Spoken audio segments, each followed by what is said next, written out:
everybody. Moved from East Coast to West Coast, so really excellent segue there.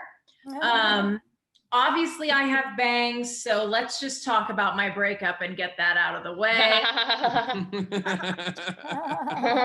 A lot of people think that I got bangs because a guy dumped me, right? But actually, I got bangs because I dumped sports.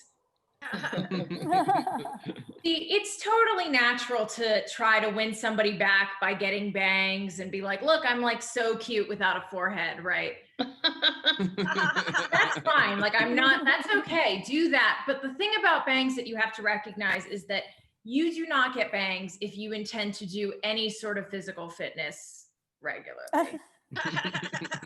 It's not to ruin the like mystique of bangs, but if you move at a speed of more than 1 mile per hour with them, they just turn into little sweat noodles. So I was complaining to a friend about this once, and she was like, well, why don't you just like pin them up before you go on a run? Which was just her humble bragging how easy it is to find bobby pins in her house. I actually was like a super athletic kid growing up. Like I fenced for several years. For those of you who don't know about fencing, fencing is just learning to stab someone, right? If you all arrived to the fight in a BMW. So if any of you are ever like about to be mugged by someone with a house in the Hamptons, like give me a call. Don't walk into that situation unprepared, you know. I actually tried a lot of things before I found stand-up. Like I played guitar for a long time. I still do. I just decided not to pursue it professionally because I sort of play guitar in a way that makes you go, whoa, she's bad at sex. I'm Catholic, which growing up on the East Coast was sort of whatever. In LA, it's kind of like having an STD. It gets me the same reaction on a date, you know, like I'll be out with a guy and I'll be like, hey, just so you know, like I'm Catholic. He'll be like, whoa, if that hasn't gone away by now, it's never going away. And the follow-up question is the same. It's always like, how bad is it? I'm like, don't worry, just Christmas and Easter. I don't go to mass every Sunday. I have premarital sex. I just say things like, just so you know, Jesus and I are like super tight before and after.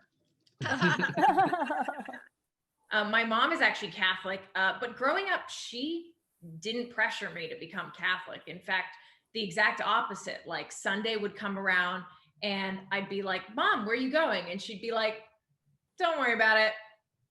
Eat some Fruit Loops, watch cartoons. I'll be back in like an hour.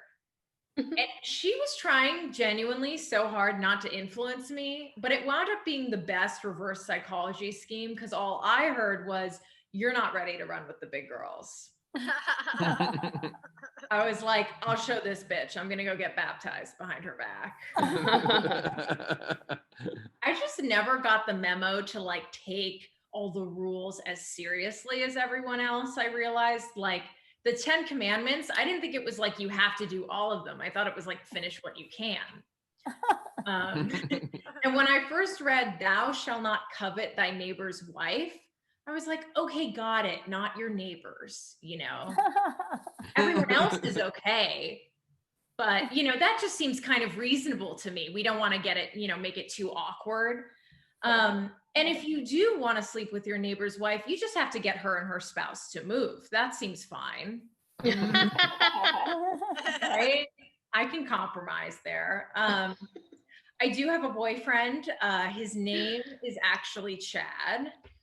Yes, which is great for me, like as a comedian, because the jokes just write themselves, right?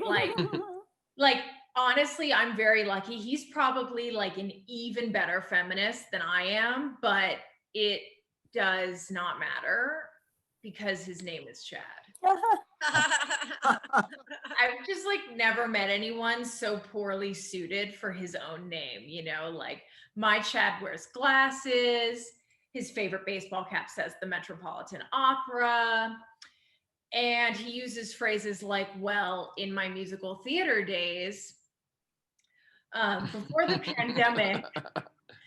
pandemic, he actually attended one of his first bachelor parties and he got so drunk, he suggested that everyone register to vote. That joke like was suddenly really not funny, and I think it's going to start to come back post-election. Yeah, he was at the mall recently, and I swear to God, he was buying a lavender scented candle, a French cookbook, and a pastel colored scarf. Only one of those things was for me.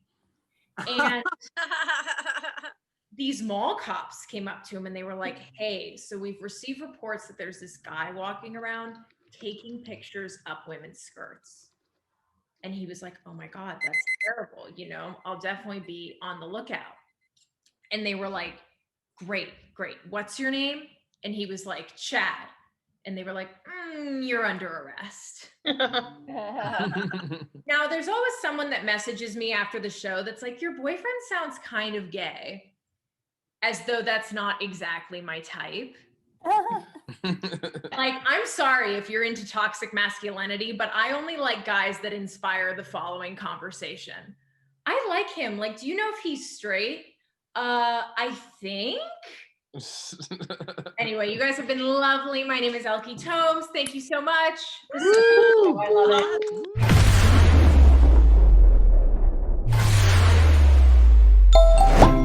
it.